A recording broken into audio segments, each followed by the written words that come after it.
جو کہ ہدایت کرتے ہیں ہمارے امر کی۔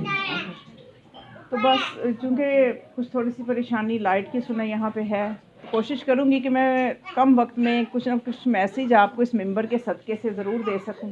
اور خاص طور پہ میری کوشش ہوتی ہے کہ موجودہ حالات کے حوالے سے ہم بات کریں، کہ موجودہ جو ہمارے عقائد کے حوالے سے، ہمارے مذہب کے حوالے سے جو نوجوان نسل کو خراب کیا جا رہا ہے، انہیں مختلف قسم کے، یعنی جو خاص طور پہ جو دجال ہر گھر میں آ چکا ہے سوشل میڈیا کے ذریعے سے، فائدے تو چلو یقیناً اس کے ہیں، لیکن اس کے نقصانات زیادہ یہ ہوئے ہیں کہ ہمارے بچے، ہماری اگلی نسلوں کا عقیدہ جو ہے وہ بہت خطرے میں پڑ گیا ہے۔ تو اس کے لیے ہمیں چاہیے کہ ہم اپنے عقیدے کو، اس کے لیے ہم کوشش کریں، اس کو دلائل سے سمجھیں اور اپنی نسلوں کو اس شیطانی چال سے بچائیں کہ جو وہ مکتب تشیع کے خلاف جال پوری دنیا میں بچھایا جا رہا ہے، اس سے ہم خود بھی باخبر ہوں اور اپنی نسلوں کو بھی باخبر کریں۔ تو اس آیہ مجیدہ میں خدا فرماتا ہے کہ ہم نے آئمہ بنائے ہیں، یعنی ہدایت کرنے والے جو ہادی ہیں وہ ہم نے قرار دیے ہیں، اور وہ جو ہدایت کرتے ہیں وہ ہمارے امر سے کرتے ہیں، ہمارے امر کی ہدایت کرتے ہیں۔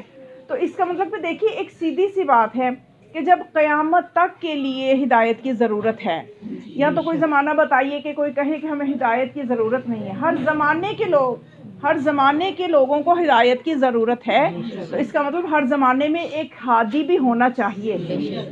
اس لیے خدا نے نبوت کے بعد ہدایت کا سلسلہ شروع کیا تاکہ ایک الہی نمائندہ، ایک حجت الہی ہر زمانے میں موجود رہے، اور جو اللہ اور بندوں کے درمیان واسطہ فیض قرار پائے، کیونکہ حجت الہی کے بغیر ہم اللہ سے فیض یاب نہیں ہو سکتے۔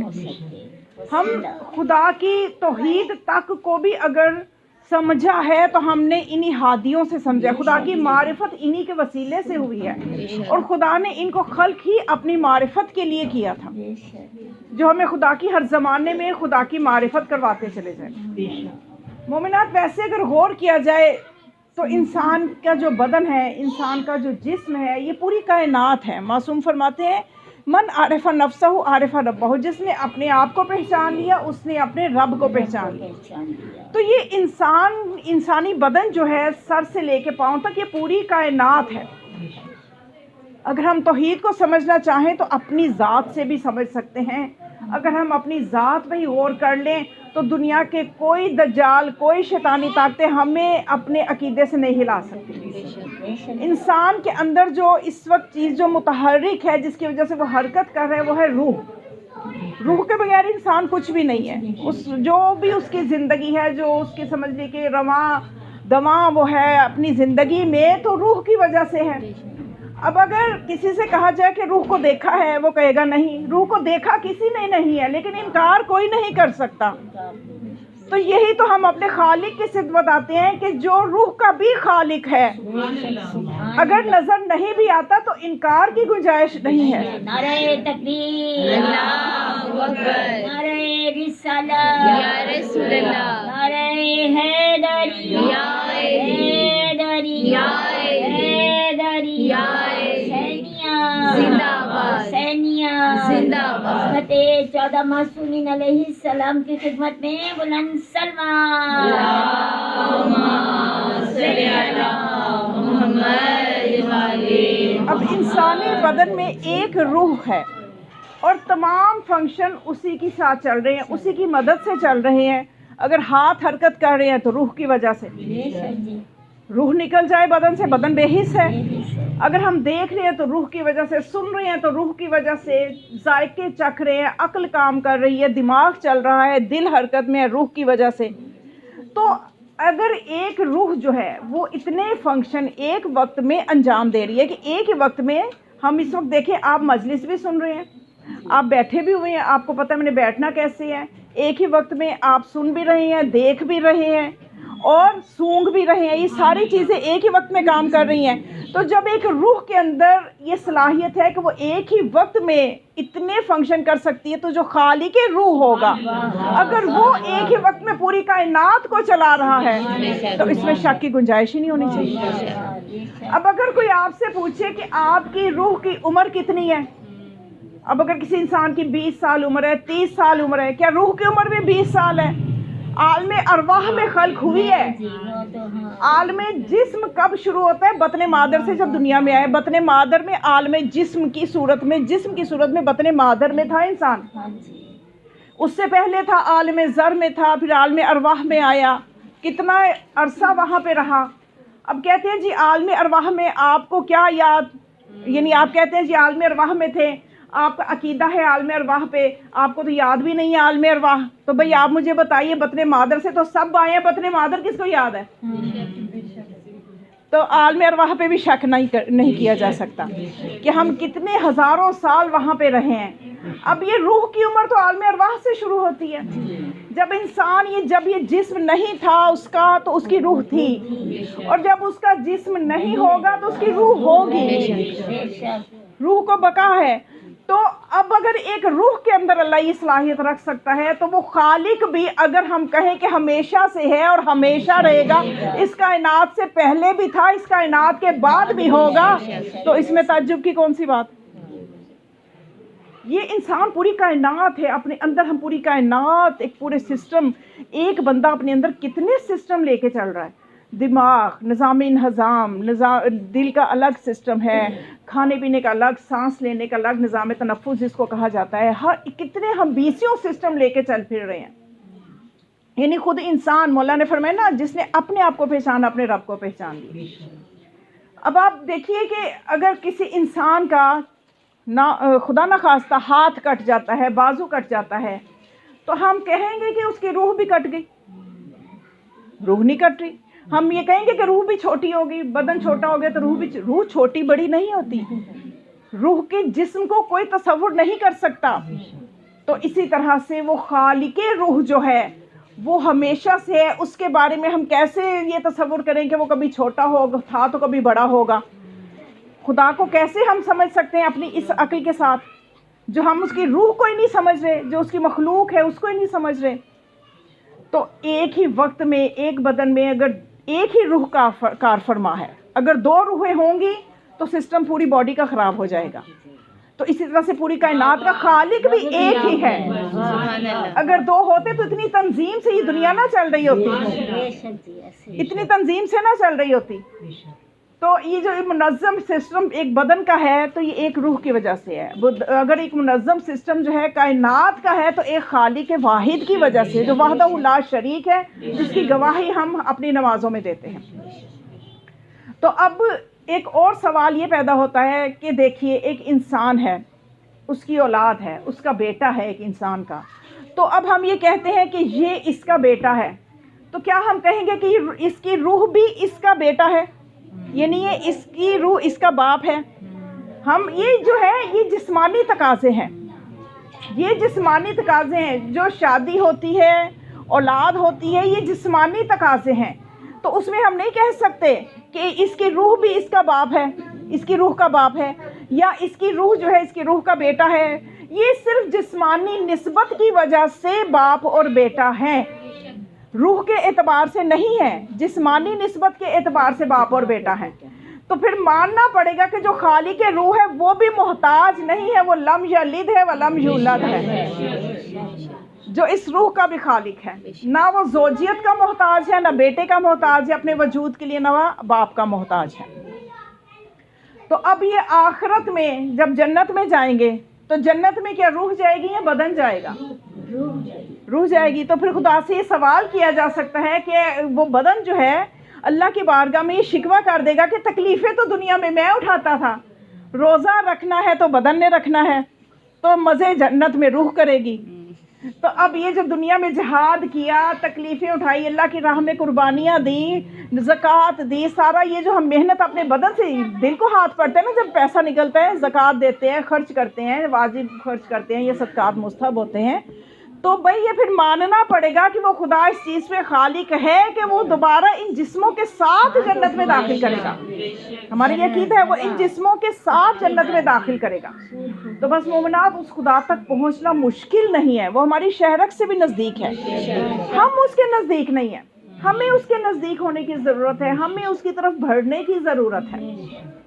اور وہ کیسے ہمیں اپنے اندر یہ تمنا پیدا کرنی چاہیے کہ ہم نے اپنے رب سے ملاقات کرنی ہے. کیونکہ یہ جو موت ہی وہ راستہ ہے جو رب سے ملاقات کا راستہ ہے، لیکن ہم اس کی تمنا نہیں کرتے. ہمیں اس کی تمنا اس اسٹیج پہ اپنے اعمال کو لے کے آنا ہے کہ ہم اللہ سے ملاقات کی، اللہ سے محبت تو کرتے ہیں، دعوے بھی کرتے ہیں اللہ سے، کیونکہ اللہ ہمیں دے جو رہا ہے، کھانے کو دے رہا ہے، پینے کو دے رہا ہے. ہمیں یہ پتہ ہے کہ ہر چیز میں ہم اللہ کے محتاج ہیں، اس لیے محبت کرتے ہیں. تو اگر کبھی پتہ چلے کہ اللہ نے جہنم بنائی ہی نہیں ہے تو سوچیے دنیا کا نقشہ کیا ہوگا. ابھی تو جہنم کا ڈر ہے نا کہ کافی کنٹرول سسٹم چل رہا ہے. اگر کبھی پتہ چلے جہنم ہے ہی نہیں تو کیا بنے گا دنیا کا؟ اگر پتہ چلے جنت ہے ہی نہیں تو پھر کوئی نیکی کرنا چاہے گا؟ تو یہ دنیا جو ہے یہ معاشرہ جنگل بن کے رہ جائے گا. یہ خدائی قانون ہے، خدا نے ایک سسٹم بنایا، ایک نظام بنایا ہے. اس نظام میں اللہ ہمیں یہ دیکھنا چاہتا ہے کہ ہم اس کے بن کے رہیں، ہم اس کے بن کے رہیں.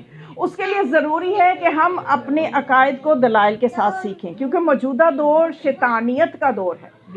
اس میں شیطان اتنا جال پھیلا چکا ہے کہ ہمیں اندازہ بھی نہیں ہے. ہم سوئے ہوئے ہیں، ہم اس میں خوش ہیں کہ ہم اللہ کو مان رہے ہیں، 12 اماموں کو مان رہے ہیں، 4 نماز. بھئی اپنی اگلی نسلوں کو دیکھیے، ہمیں اندازہ بھی نہیں ہے کہ اس موبائل کی وجہ سے، اس سوشل میڈیا کی وجہ سے ہماری نسلیں کیا سوچ رہی ہیں. وہ اپنے پیرنٹس سے اظہار بھی نہیں کرتے. یہ اظہار ہوتے ہیں ایسی جگہ پہ کہ جہاں پہ انہیں کوئی خطرہ اور خوف نہ ہو. کیونکہ میں ایک ٹیچر ہوں، مجھے اندازہ ہے بچیاں اور بچے میرے سے کیا سوال آ کے کرتے ہیں. ایک بچی 5 کلاس کی بچی آ کے میرے سے کہتی ہے کہ مجھے تو نماز پڑھتے ہوئے مزہ نہیں آتا، مجھے لگتا ہے کوئی نہیں مجھے دیکھ رہا، کوئی اللہ نہیں ہے. یہ ایک شیعہ گھرانے کی بچی کی بات کر رہی، سید گھرانے کی بچی. اور ہماری نسلیں اس نہج تک پہنچ چکی ہیں، شاید اس سے اگلی نسلیں اللہ سے فارغ ہو جائیں گی. تو یہ ہم نے سوچ دینی ہے اپنی اگلی نسل کو. ہم نے ان کے عقیدوں کو تحفظ دینا ہے، ہم نے ان کو جوڑنا ہے وقت کی حجت سے، وقت کے امام سے جوڑنا ہے. جب تک ہمارا رابطہ وقت کے امام سے نہیں ہوگا، شیطان اپنا کام کر جائے گا، ہمیں پتہ بھی نہیں ہوگا. ہمیں اندازہ بھی نہیں ہے کہ اس وقت جو فحاشی پھیل رہی ہے اسکولوں میں، کالج میں، یونیورسٹی میں، ہمارے بچے کیا چیز دیکھ رہے ہیں اور وہ کدھر کو جا رہے ہیں، وہ گھروں میں کبھی ڈسکس نہیں کرتے. لیکن ہم ذمہ دار ہیں. آپ نے کوشش کرنی ہے کہ ان کو ایسا اسلامی ماحول دیں، ان کو ایسے بہترین طریقے سے عقائد کے لیے، ان کے دین کے لیے کوشش کریں. جہاں دنیا کے لیے ہم کوشش کرتے ہیں، دین کے لیے کوئی استاد، کوئی ٹیچر ان کے لیے ہم معین کریں جو ان کے عقیدوں کی حفاظت کریں. دیکھیں مومنات، آج ہم اتنے سہل ہو گئے ہیں کہ جہاں سے جو عقیدہ سنا ہم مزے سے اس کو اپنا عقیدہ بنا لیتے ہیں. اتنا یعنی ہم نے یہ آسان سمجھا ہوا ہے. یہ بالکل بھی آج آپ کو میں بیداری دینا چاہ رہی ہوں اس ممبر کے توسط سے کہ بیدار ہو جائیے. اس کام کو اتنا آسان، جس سے جو سنا وہ عقیدہ بنا لیا. عقیدہ وہ بنائے جو علماء سے سنے، جو ایک امام زمان علیہ السلام ہمیں سسٹم دے کے گئے ہیں. صلی علی محمد وعلی محمد. دیکھیے معصوم فرماتے ہیں کہ وہ شخص جھوٹا ہے جو یہ کہتا ہے من زعم انہ من شیعتنا، جو یہ کہتا ہے کہ میں اہل البیت کے شیعوں میں سے ہوں، وہ متمسکن بعروۃ غیرہ، اور جبکہ وہ دوسروں کی رسی سے متمسک ہے. یعنی وہ حق کا ساتھ نہیں دے رہا، ساتھ وہ باطل کا دے رہا ہے اور کہہ رہا ہے کہ میں علی کا شیعہ ہوں، میں اہل البیت کا شیعہ ہوں. وہ ایسا شخص جھوٹا ہے. تو ہم کیسے شیعہ بن سکتے ہیں؟ ہم ہمیشہ یہ سوچتے ہیں کہ معصومین کو ایسا ہونا چاہیے، امام کو ایسا ہونا چاہیے. نہیں، جو امام کا تصور ہمیں دے دیا گیا ہے وہ صرف اتنا ہی ہے کہ ایک امام وہ ہوتا ہے جو معجزے کر سکتا ہے، ایک امام وہ ہوتا ہے کہ جو آپ کی مشکلیں آسان کر سکتا ہے، جس کے صدقے سے آپ کو رزق روزی ملے گی اور آخرت میں شفاعت ملے گی. بس اور کیا چاہیے امام سے؟ کبھی ہم نے یہ سوچا ہے کہ امام ہمیں کیسا دیکھنا چاہتے ہیں، امام کیا چاہتے ہیں کہ میرا شیعہ کیسا ہو؟ ہم یہ اس وقت سوچتے ہی نہیں ہیں. امام کیا چاہتے ہیں میرے شیعہ کا عقیدہ کیسا ہو؟ تو یہ چونکہ ابھی کل گزرا ہے نا امام جعفر صادق علیہ السلام کا دن گزرا ہے. صلی علی محمد وعلی محمد. میں چاہتی ہوں ان کے تصدق سے کچھ چیزیں آپ کو پہنچا دوں. تو امام علیہ السلام نے جندب سے یہ فرمایا، اے جندب کے بیٹے، جندب کے فرزند سے، اے جندب کے یبنا جندب، اے جندب کے بیٹے، یعنی فواللہ لا شیعتنا لا تنالو ولایتنا، کہ ہمارا وہ شیعہ ہو ہی نہیں سکتا، اس تک ہماری ولایت پہنچ ہی نہیں سکتی جب تک کہ وہ اپنے آپ کو، یہ اپنے عقیدے کو ہمارے مطابق نہیں کرتا. اور امام نے فرمایا کہ ہرگز بھی اپنے آپ کو دوسرے مذاہب کے حوالے نہ کر دینا. یعنی کوشش کرو اپنے عقیدے کے تحفظ کی، اپنا صحیح عقیدہ لے کے آؤ ہمارے پاس. عقیدہ کوئی پیچھے سے نہیں بھیج سکتا، عمل تو بھیجنے والی اولاد بھی ہے، کوئی نہ کوئی بھیج ہی دے گا، کوئی نہ کوئی جیسے عمل ہم کرتے ہیں ہم کھلا بھیج دیتے ہیں کہ یا اللہ جس کی بھی آج قبر میں پہلی رات اس کو پہنچ جائے، یا اللہ پاک جتنے مومن و مومنات دنیا سے جا چکے ان کو بھی پہنچ جائے، لیکن وہ عمل جا کے ملے گا اس کو جس کا عقیدہ درست ہوگا. اس لیے عقیدے سنبھالیے. بڑے بڑے بزرگ، اور میں سمجھتی ہوں کہ اتنی بڑی عمر میں کہ میں خود حیران ہوں کہ پکی عمروں میں آ کے لوگ آسانی سے کہہ دیتے. ابھی میں کچھ دن پہلے میری ایک بزرگ سے ملاقات ہوئی، کہتے ہیں میں نے بھی اب تو نماز میں پڑھنا شروع کر دیا. میں نے کہا آپ نے کیا شروع کر دیا پڑھنا؟ بھی میں نے بھی تشہد میں لین ولی اللہ شروع کر دیا، بالآخر میں نے بھی شروع کر ہی دی. میں نے کہا آپ نے کیا ایسا کیوں کر رہے ہیں؟ جبکہ ایک وہ نماز ہم سے معصومین کے ذریعے پہنچی، پھر اس کے بعد مجتہدین کے ذریعے پہنچی، کتابوں میں لکھی. معصومین نے اپنی نمازوں میں نہیں پڑھا، آپ کیوں پڑھ رہے ہیں؟ لیکن دجال میں نے آپ کو بتایا نا ہر چھوٹے بڑے کے ذہن کو خراب کر رہا ہے. اس کے لیے کوئی مشکل نہیں ہے کسی پکے ذہن کا یا کسی کچے ذہن کا ہونا. اس کے پاس ایسی چالیں ہیں کہ پتہ بھی نہیں چلنے دے گا. اس لیے عقیدوں کو بچائیے، اس کو بچانا بہت ضروری ہے. تو میں امام کی طرف پھر آ رہی. امام نے اسلام فرمایا کہ دوسروں کے مذہبوں کے پیچھے نہ چلے جانا. پھر اماموں کو یہ حسرت قائمہ ہوا کرتی کیونکہ آنے والے حالات کو جانتے تھے. ان کے اپنے زمانے میں یہ حالات موجود تھے کہ لوگوں کے عقیدے خراب ہو رہے تھے. تو امام پوچھا کرتے تھے کہ بھئی آپ ہمیں کیسا امام سمجھتے ہو؟ یہی سوال ہمارے امام نے کر دیا. ہمارے چھٹے امام نے اپنے ایک راوی سے کر دیا اللہم صلی علی محمد وعلی محمد کہ تم مجھے کیسا امام پاتے ہو، تم مجھے کیسا سمجھتے ہو. لیکن دیکھیے کہ اس شخص کا عقیدہ، اس راوی کا عقیدہ، اس محب کا عقیدہ، وہ کہنے لگا کہ مولا اگر آپ ایک انار کے 2 حصے کر دیں، ایک انار کے 2 حصے کر دیں، اور جس حصے کو آپ کہیں گے یہ حلال ہے میں اس کو حلال سمجھوں گا، جس کو آپ کہیں گے حرام ہے میں حرام سمجھوں گا. ہمارے جیسا اٹھ کے کہ مولا انار تو ایک ہی ہے، یہ کیا کر دیا آپ نے؟ ایک کو حلال کہہ رہے ہیں، ایک سے کو حرام کہہ رہے ہیں. آج تو ہم بڑے اپنے آپ میں ذہین بنتے ہیں، بڑے عقل مند بنتے ہیں کہ آج کا مومن، آج کا شیعہ تو مجتہد پہ اعتراض کرتے ہوئے سوچتے ہی نہیں اچھا یہ فتویٰ دے دیا. میرے سے پوچھنا تھا فتویٰ دینے سے پہلے میں بتاتا اس کا کیا فتویٰ ہونا. یہ حال ہم نے کر دیا دین کی. اور مولا کو کون سا عقیدہ چاہیے کہ اس نے کہا کہ مولا آپ ایک ہی انار کے 2 حصے کریں گے، جس کو کہیں گے حلال ہے میں اس کو حلال کہوں گا، جس کو آپ کہیں گے حرام ہے میں حرام کہوں گا. یہ عقیدے والا معاملہ بڑا نازک ہے. شاہ عبد العظیم کی زیارت کی ہوگی تہران میں، ان کا روزہ ہے اور یہ امام زادے ہیں، اور ان کی زیارت کی اتنی فضیلت ہے کہ جیسے جس نے ان کی زیارت کی مولا حسین علیہ السلام کی زیارت. بتائیے ان سے زیادہ کس کا علم ہوگا، اس شہزادے سے، شاہ عبد العظیم سے زیادہ کس کا ہم میں سے علم ہوگا، کس کی معرفت ان سے زیادہ ہوگی. لیکن ان کے بارے میں بھی ان کی تاریخ پڑھیں، وہ اکثر و بیشتر امام کی خدمت میں جاتے تھے، اپنے زمانے کے امام کی خدمت میں، اور جا کے فرمایا کرتے تھے کہ ابن رسول اللہ میرا عقیدہ سنیے، میرا عقیدہ سنیے، میں ٹھیک جا رہا ہوں نا. کیونکہ یہ عقیدہ اور ایمان یہ وہ چیز ہے کہ اس کو ہر وقت شیطان سے خطرہ ہے، ہر وقت شیطان سے خطرہ ہے. حتیٰ کہ زندگی کی چند سانسیں بھی باقی رہ جائیں گی نا، اس وقت بھی شیطان پورا زور لگائے گا یہ بغیر عقیدے کے، بغیر ایمان کے دنیا سے چلا جائے. اور اس کی کیا چال ہوگی کہ دنیا میں انسان کو جس چیز سے زیادہ محبت ہوگی، اولاد سے یا کسی بندے سے یا کسی بیٹی سے یا کسی چیز سے، وہ اسی چیز کو سامنے لے آئے گا اور کہے گا میں اس کو توڑنے لگا ہوں یا میں اس کو مارنے لگا ہوں، تم فوراً کفر کا کلمہ پڑھو. نہیں تو اگر کفر کا کلمہ نہیں پڑھو گے تو اس کو میں کرنے لگا ہوں اس طرح سے. علامہ مجلسی کو اپنی ایک کتاب سے بہت محبت تھی. علامہ مجلسی عباس کمی جو ہے، انہیں اپنی ایک کتاب سے بڑی محبت تھی، اور انہوں نے جب آخری وقت آئے تو اپنے بیٹے سے کہا اس کتاب کو میرے سے دور کر دو، ایسا نہ ہو کہ شیطان اسی کو میرے آگے پیش کرے کہ میں اس کو آگ لگانے لگا ہوں، یہ کرنے لگا ہوں کفر کے. یعنی ایک اتنے بڑے عالم محقق کو بھی یہ خوف ہے. تو ہم کہاں بیٹھے ہوئے ہیں؟ ہمیں کتنی ضرورت ہے کہ ہم اپنے عقیدوں کو دائیں بائیں سے سن کے نہ بنا لیا کریں.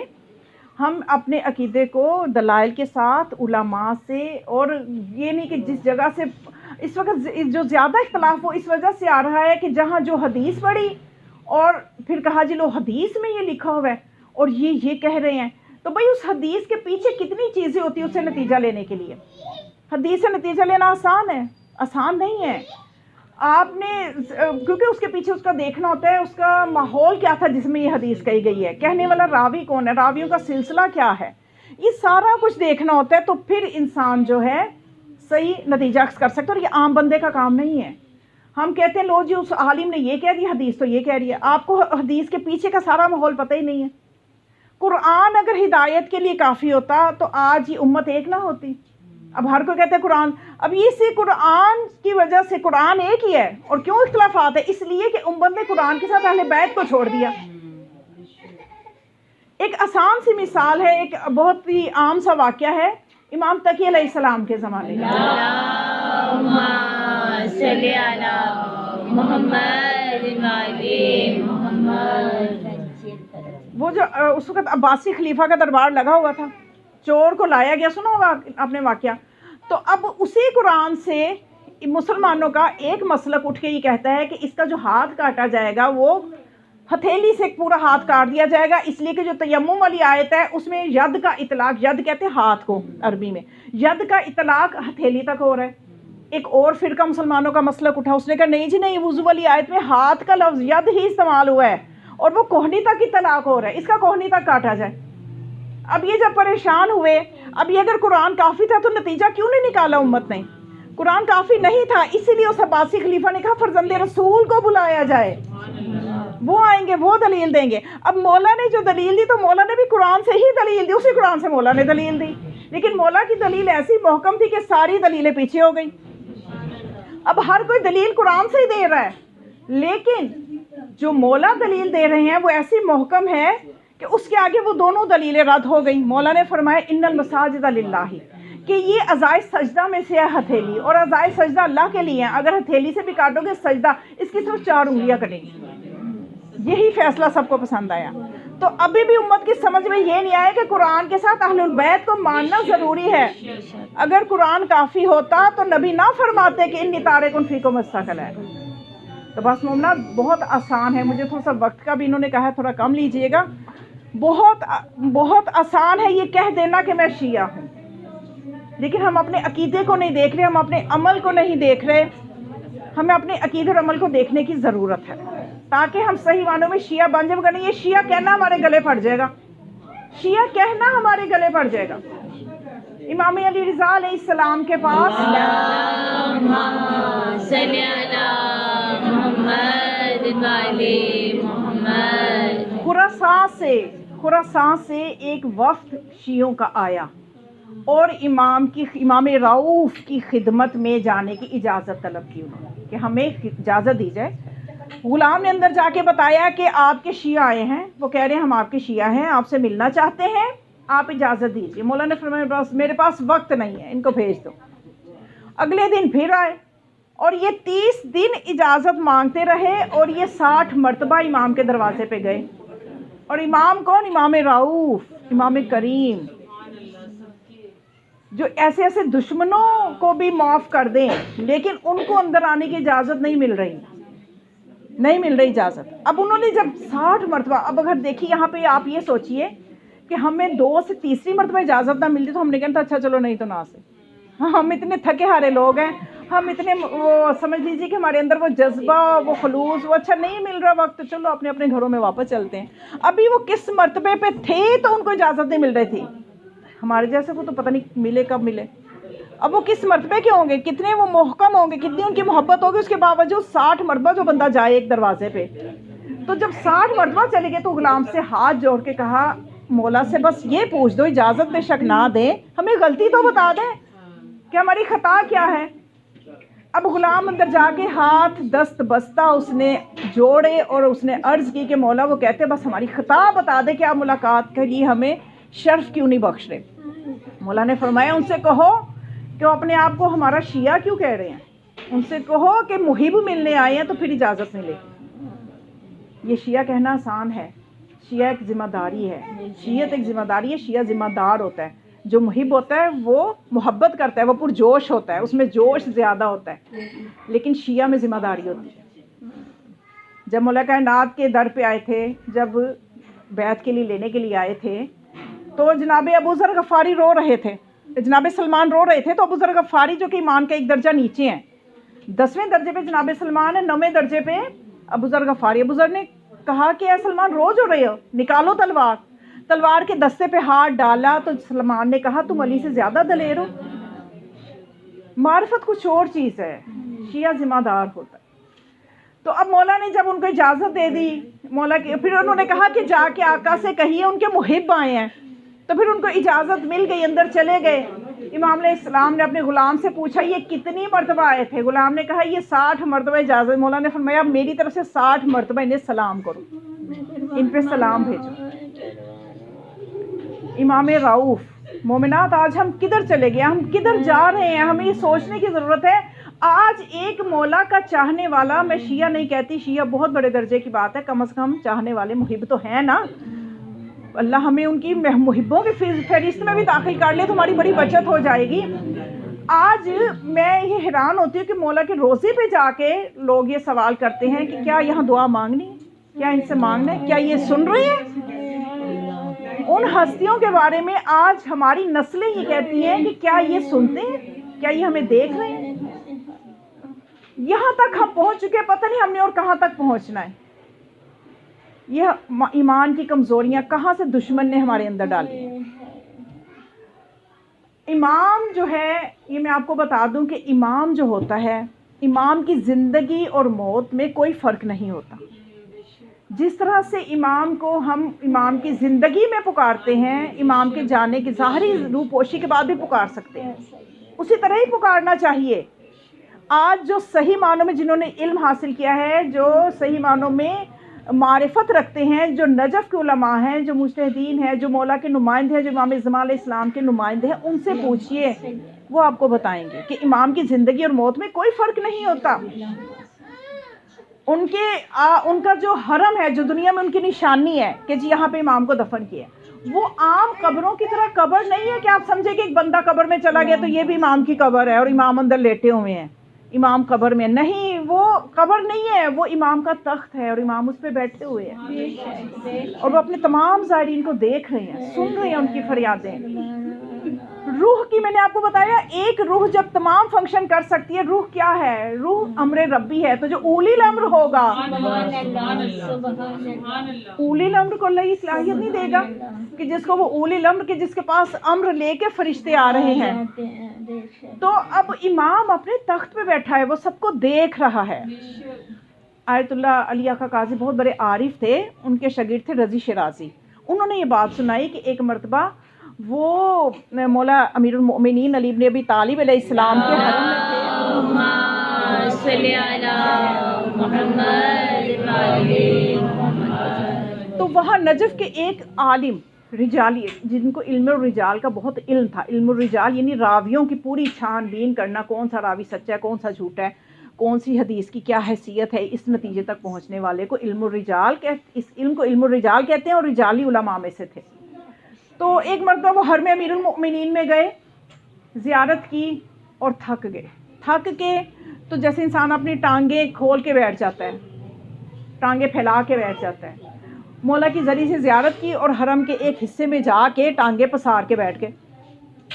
جب وہ باہر نکلے اور ان کو علی آقا قاضی، وہ بہت بڑے عارف تھے، انہوں نے جو ان کو بلایا اور ان سے کہا کہ یہ جو حرم ہے نا، یہ حرم جو ہوتا ہے، جس بھی امام کا حرم ہوتا ہے، یہ حرم نہیں ہوتا، یہ امام کا گھر ہوتا ہے، یہ امام کا بیت الشرف ہوتا ہے. اور کسی کے گھر جا کے یوں ٹانگیں پھیلا کے بیٹھنا تو اچھی بات نہیں ہے. اب انہوں نے دیکھا نہیں تھا، ان کی نگاہ معرفت تھی. ایک اس در کے غلام کی یہ نگاہ معرفت ہو سکتی ہے، تو اس در کے آقا کی کیا معرفت ہوگی؟ ابھی تو ہم غلاموں کو نہیں سمجھ سکتے. ابھی ہم جن فضائل پہ مولا کے نعرے لگاتے ہیں، وہ فضائل دیکھیے تو ان کے غلاموں میں موجود ہیں. تو امام علیہ السلام کا حرم دیکھیے، وہاں ہم جاتے ہیں تو کیا ہوتا ہے، اذن دخول پڑھتے ہیں. اذن دخول کیوں پڑھا جاتا ہے؟ اجازت تو زندوں سے لی جاتی ہے.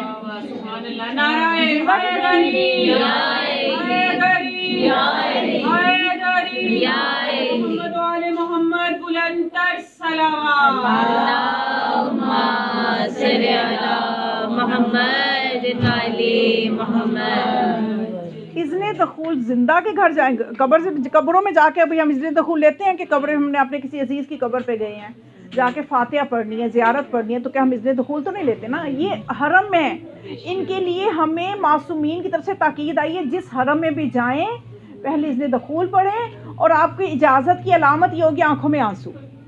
جو ہی آنکھ میں آنسو آ جائے گا، سمجھ لیجئے صاحب حرم نے آپ کو اجازت دے دی ہے، اس نے آپ کو قبول کر لیا اپنے محضر میں، اس نے آپ کو اپنے محضر میں قبول کر لیا ہے. سمجھے کہ اس کی زیارتیں ہو گئی، اس کی ساری زیارتیں ہو گئی، اس کو مل گیا مقصد زیارتوں کا، جب اس نے دخول پڑھتے ہوئے آنکھ میں آنسو آ گئے۔ اور امام علیہ السلام، امام رؤوف، امام علی رضا علیہ السلام جو ہیں، یہ وہاں پہ آپ جا کے دیکھیے گا، وہاں پہ صحن انقلاب میں قبر ہے نخودکی، نخودکی مشہدی، وہاں پہ ایک بہت بڑے ایک وہ عارف تھے، یہ بھی نخودکی ان کا نام ہے، نخودک ہو سکتا ہے کہ کسی علاقے کا نام ہو، اس وجہ سے وہ نخودکی مشہور ہو گئے تھے، آیت اللہ نخودکی۔ تو وہ یہ بیان کرتے ہیں، ان کی کافی عمر ہو گئی تھی، نخودکی جو ہے ان کی سمجھ لیجئے کہ یہ بہت بڑے مجتہد تھے، عالم تھے، تو ان کی 98+ ان کی ایج جب ہو گئی تھی تو ان کی آنکھ کی بینائی چلی گئی تھی۔ جب ان کی آنکھ کی بینائی چلی گئی تھی تو پھر بھی یہ ان کو یہ صلاحیت تھی کہ ان کے آگے جب آپ مختلف آیتیں رکھتے، مطلب عربی کی لکھی ہوئی لائنیں اندر آیت، پھر عربی کی لکھی ہوئی لائنیں آیت، تو یہ پہچان لیتے تھے آیت کون سی ہے۔ تو ان سے لوگ پوچھتے تھے آپ کو کیسے پتہ چل جاتا ہے یہ آیت ہے؟ آیت پہ انگلی رکھ کہنے لگے کہ آیتیں میرے لیے روشن ہو جاتی ہیں۔ اور پھر پوچھتے تھے لوگ کہ آپ کو یہ رتبہ کیسے ملا، یہ چیز آپ کے اندر کیسے آئی؟ تو بتاتے تھے امام رؤوف کو میں نے جب بھی سلام کیا زندہ سمجھ کے کیا، میں نے ان کو جب بھی سلام کیا زندہ امام سمجھ کے سلام کیا، اس لیے میرے اندر یہ چیز آئی ہے۔ تو یہ فرماتے ہیں کہ میں نے زندگی کا کافی حصہ جب مشہد میں گزارا تو اب میں نے سوچا کہ اب زندگی کے آخری ایام ہیں تو میں نجف چلا جاتا ہوں، اور باقی بس یہ تھوڑا سا معرفت کا تھوڑا سا ایک چند جملے اور آپ کی خدمت میں پیش کر کے مصائب کے جملے، تو میں نجف چلا جاتا ہوں اور باقی میری وہیں پہ میری قبر بن جائے، مجھے اور کیا چاہیے۔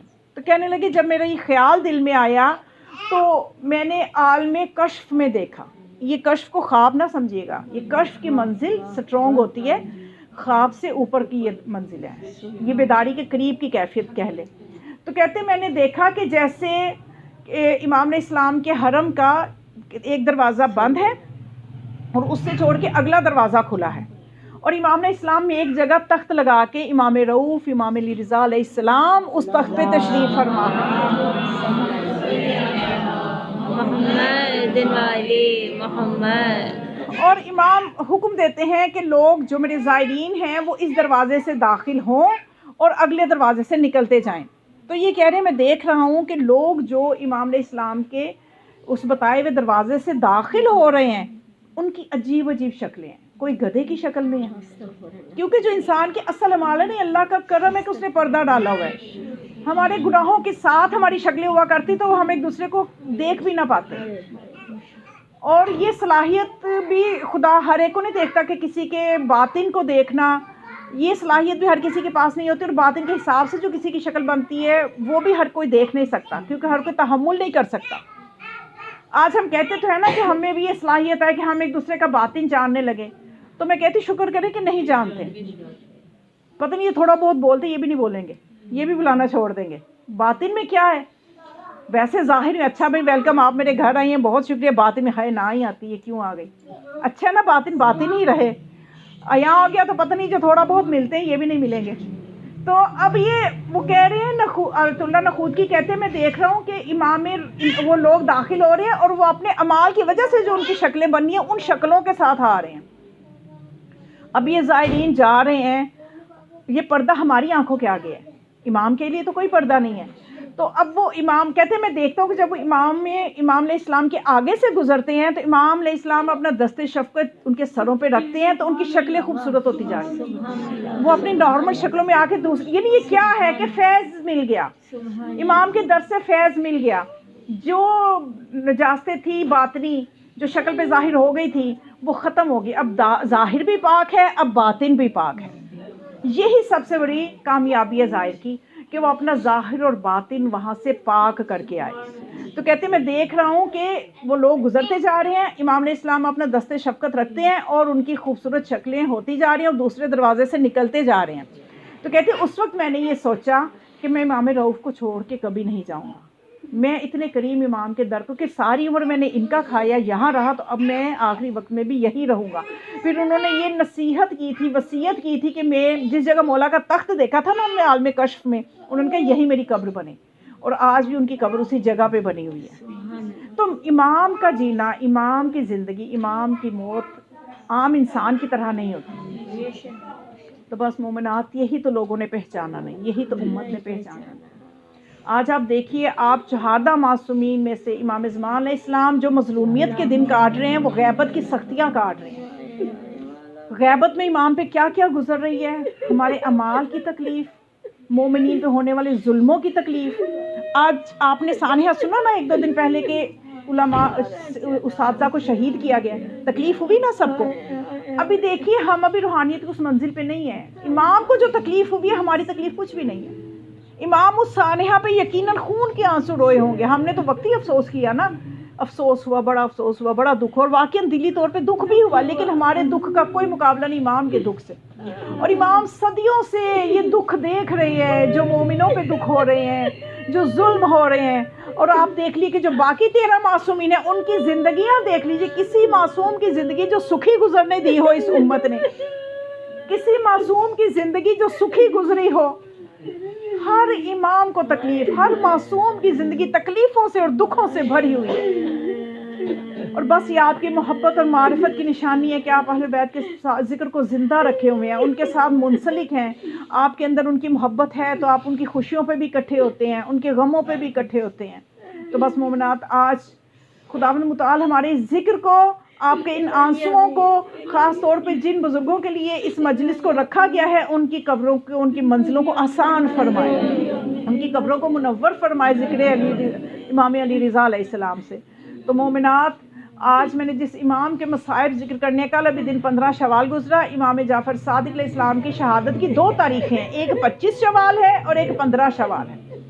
تو اس میں کوئی حرج نہیں کہ ہم دونوں دن امام کی شہادت کے عنوان سے منائیں. یہ تو وہ ہستیاں، ہمیں 1000 زندگیاں بھی ملیں اور ہم ان کا ذکر کریں تو ہم ذکر کرنے کا حق ادا نہیں کر سکتے.